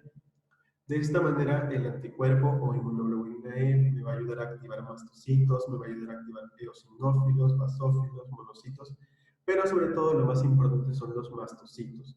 ¿Por qué? Porque estos mastocitos ya activados son capaces de elaborar la histamina, que es la sustancia más activa que me va a generar broncoconstricción, vasodilatación, aumento de la permeabilidad vascular, hipersecreción de mucosidad y la respuesta típica a las alergias, ¿no? Incluso, bueno, si la respuesta es mucho más grave, puede generar un shock anafiláctico, ¿no? Cuando ya la hipersensibilidad es muy, muy extrema. Entonces, de esta manera también trabajan los linfocitos en respuesta a un alérgeno. Los linfocitos B se van a diferenciar en la médula ósea. Son 20 a 30% de los linfocitos circulantes y se encargan de elaborar anticuerpos, ¿no? Como ustedes ya saben, linfocitos B asociados a la inmunidad humoral. Acá es importante esta interleuquina 7, que si se acuerdan de la clase de la semana pasada, hablábamos del corpúsculo de Casal, de la citoquina, la ferritina, estromal, que se encuentra en la médula del timo, y les hablaba que también se denomina interleuquina 7, y me ayuda a la linfopoiesis, y en este caso a la linfopoiesis del linfocito B. Genera la activación del linfocito B, y si se dan cuenta, acá hay dos caminos. Si el linfocito B no reacciona frente a nuestros propios antígenos, puede madurar y ser una célula plasmática. Pero si este linfocito B reacciona frente a nuestros propios antígenos, entonces sufre apoptosis. Y ocurre lo mismo que ocurre con un monocito. ¿Se acuerdan que el monocito en la circulación es monocito y en el tejido conectivo es macrófago? Igual, el linfocito B es linfocito B en la circulación sanguínea, pero cuando pasa al tejido conectivo se denomina célula plasmática porque ya es madura y es capaz de elaborar anticuerpos. Entonces, es para que hagan analogía y se puedan acordar también en qué momento recibe la denominación de célula plasmática y en qué momento la denominación del linfocito B. Ya esto es el unificado del trabajo que se genera entre un linfocito TCD4 y un linfocito B, ¿no? Como les dije, el linfocito TCD4 elabora interleuquina 2, que es autocrina porque estimula el propio linfocito TCD4. Si se encamina por la familia TH2, va a elaborar estas moléculas antiinflamatorias, como es el 4, el 5, 10 y el 13. Son interleuquinas antiinflamatorias que van a estimular al linfocito B. Y este linfocito B tiene dos caminos, ¿no? Proliferar o poder convertirse en células de memoria para una segunda respuesta, o también madurar y elaborar anticuerpos como célula plasmática. Los marcadores del linfocito B son, los más importantes son CD19 y CD20, pero también se toma en cuenta el CD9. También es un marcador del linfocito B. Hay 5 tipos de inmunoglobulinas. El tema de inmunoglobulinas es todo un capítulo de inmunología, es toda una clase. Lo que quiero que se recuerden es que hay 5 tipos. El tipo A es la más abundante en las mucosas, pero en general la inmunoglobulina más abundante es la inmunoglobulina G. Es la que también me indica procesos de inflamación crónica y va a participar, si se acuerdan, en la vía clásica, en procesos de oxonización. La inmunoglobulina M es la única que es pentamérica, es muy grande, que me indica procesos de inflamación aguda y esta no es capaz de atravesar la barrera placentaria porque es muy grande, es muy pesada. La inmunoglobulina E está asociada a procesos alérgicos, asmáticos, de hipersensibilidad y, como les mencionaba, se encargan de activar mastocitos, basófilos.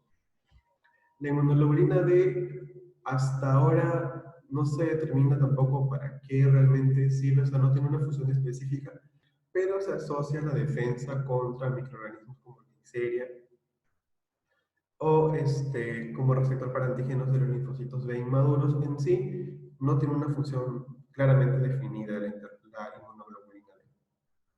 Esta es la estructura clásica de un anticuerpo o inmunoglobulina. Tiene FC o fragmentos constantes y tiene fragmentos de unión al antígeno, FAB, fragmentos de unión al antígeno, y tienen regiones variables. Son zonas variables que les permiten reconocer una variedad de antígenos, o sea, distintos antígenos, simplemente modificando su región variable. Una patología asociada a células plasmáticas es el mieloma múltiple. No se encargan de células plasmáticas anormales que van a destruir células plasmáticas. Entonces, como no tengo defensa por las células plasmáticas, va a haber daño óseo, insuficiencia renal, anemia. Obviamente el sistema inmunitario va a estar debilitado, doloroso, fatiga, y una inmunoglobulina anómala que se genera en esta enfermedad se denomina la proteína de Bence-Jones, que se va a identificar en el suero y en la orina y me permite realizar el diagnóstico de mieloma múltiple. Entre otras características que tiene el mieloma, ¿no? Radiográficas, laboratoriales y clínicas también. Y esa es la clase de hoy de sistema inmunológico. Chicos, ¿alguna duda respecto al tema? Parte del sistema de complemento.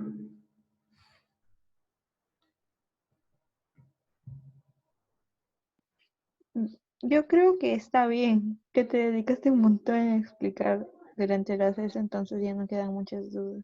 Para mí. Para mí igual. Entonces, bueno, igual va a estar en YouTube. Voy a ver si lo puedo colgar hoy día o ya mañana temprano y ya ahí lo revisan cada vez que quieran repasarlo. Porque sí, marea un poco, marea mucho. Entonces, eso es lo de la clase de hoy. Solamente nos queda tejido tegumentario, que es la siguiente semana, y luego el parcial. Pero chicos, yo estaba pensando en darles el examen parcial. Y ustedes lo estudian previamente sin necesidad de un repaso. Estudian para el examen parcial, pero luego a la siguiente semana post-examen parcial, yo me voy a encargar de resolver el examen pregunta por pregunta y de esta manera vamos a generar el repaso de todo el ciclo, por así decirlo, para que no queden dudas. Eso es lo que me gustaría hacer. No sé si están de acuerdo o no. Sí, eso sería genial. Yo creo, yo lo apoyo. ¿Ya? Yo también, pero, o sea, quiero, para que me quede claro, ¿no? Sería como tú nos lo envías, nosotros lo resolvemos y no te lo enviamos o te lo enviamos resuelto. El plan es el Y, siguiente. El siguiente sábado, tejido tegumentario. Luego tienen toda la semana para repasar todos los temas, porque ya hemos acabado con toda la primera parte del ciclo, digamos, ¿no? Entonces, la siguiente semana, tegumentario. La próxima que le sigue es el parcial. Lo voy a hacer por Google Forms, creo que es más didáctico, no sé, pero va a ser una hora determinada para que todos lo hagan esa hora, ¿entienden? Y sea más legal, por así decirlo. No confío en ustedes, así que tiene que ser una hora determinada. Son 40 preguntas, bastante. Ya, y luego de ahí yo los voy a revisar sus respuestas, me voy a dar cuenta en qué puntos se están equivocando más, qué ideas ya tienen claras. Y igual vamos a resolver el examen la siguiente semana post parcial. Resolvemos el examen pregunta por pregunta y dudas que yo les pueda responder, ¿no? Así sería. Una pregunta, ¿cuánto tiempo va a durar el examen? Mm, una hora. Ok. Ya, entonces está y bien. una pregunta, o sea, vamos a dar el examen y vamos a esperar a la siguiente semana para corregirlo. ¿No puede ser el mismo día o de repente si damos el examen Por mí, el... sí, no, sería el mismo día. Claro. Ah, ya. El examen sería de 10 a 11 y la resolución sería el mismo día, pero más tarde, esta hora más o menos. ¿O quieren que sea así el toque? Al toque, así como examen normal en la O sea, U. como que si fuera una clase más, ¿no? Ya, está bien. Entonces acaban el examen y ya me envían sus respuestas y yo procedo a resolver las preguntas. Si tienen dudas. Jesús, o sea, es una idea, no sé si estás de acuerdo. O sea, supongamos que hay un tema en el que casi la mayoría nos hemos equivocado. ¿Tú crees que podrías hacer un repaso respecto justo solo a ese tema? Ah, sí, claro. Si se Sí. equivocan mucho en un tema, tengo que repetirlo otra vez para que lo entiendan bien. Ah, ya, ¿El tema gracias. pasado? Sí, de ahí ya ese es el plan en 2 semanas. De ahí ya vemos si es que reiniciamos a la universidad o terminamos el ciclo virtualmente. No, No, ya no, ya no No puedo hay más. forma. Dios. Ya chicos, entonces hasta ahí quedamos. Gracias por la compañía. Los que Gracias a Pregunta, una ti por pregunta. la ¿Va a haber paciencia. espacito para... Una pregunta, ¿va a haber Gracias, espacito de gracias. ese tema? Sí, el martes. Ah, ok. Sí. Los martes de pasito. Ya chicos, cuídense. Gracias. Gracias. Chao, gracias.